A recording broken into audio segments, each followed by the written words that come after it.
When you think of being comfortable, what do you picture? Maybe it's relaxing on a couch watching Netflix or coming home from work to a nice fluffy bed. Whatever the case may be, being comfortable is good, right? Well, it can be, but it can also hold us back from achieving our dreams. While that might be a little dramatic, not stepping out of our comfort zone limits us from important personal growth. Everything we're capable of doing in this life is in two categories, inside and outside the comfort zone. For example, some people are naturally good public speakers. They've always felt comfortable doing it. For others, like myself, the idea of speaking in front of a large group may be terrifying. Growing up, I always heard how growth comes from pain, but it took several personal experiences to truly understand this. This concept became clear to me as I started my freshman year at Baylor. From kindergarten through 12th grade, I went to a tiny school where I knew everyone. Interacting with these people was inside my comfort bubble, but that was the problem. It was just a bubble. Outside of this, my social life was limited and my social skills were even worse. I knew that going to college meant a new start with new friends, but I had no idea how to start those new friendships.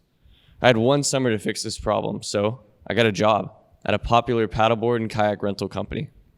At this job, I would help customers onto watercrafts, gave safety speeches to large groups, and constantly interact with new faces on a daily basis. Basically, everything I was terrified of at the time.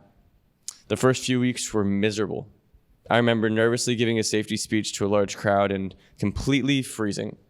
Paralyzed, embarrassed, and unsure how to recover, I asked my coworker to take my spot in the briefing. This pain was not in discomfort, though. Looking back, I saw myself improve in conversation as weeks went on and naturally build new friendships. When I got to Baylor, I applied what I learned through that summer job and naturally built the friendships that I desired. Taking that step outside of my comfort zone forced myself to develop into who I wanted to be. Putting ourselves in these situations outside of our comfort zones is where growth happens, and sometimes it happens unexpectedly.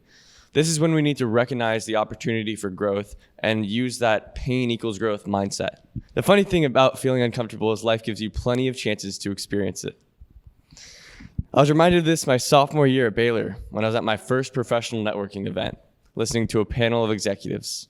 I'd never been in a situation like this, so I was uncomfortable. I retreated to my comfort zone and made small talk with a friend during the presentation. After it was over, our program director pulled us aside and said, "You two are acting like children and disrespecting the speakers." After that, I knew I couldn't rely on my comfort zone out of fear anymore. I needed to embrace the discomfort in order to grow.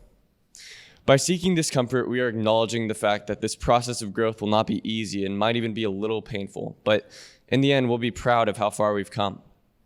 It's all right to be uncomfortable. Embrace it and watch as our comfort zones grow with us.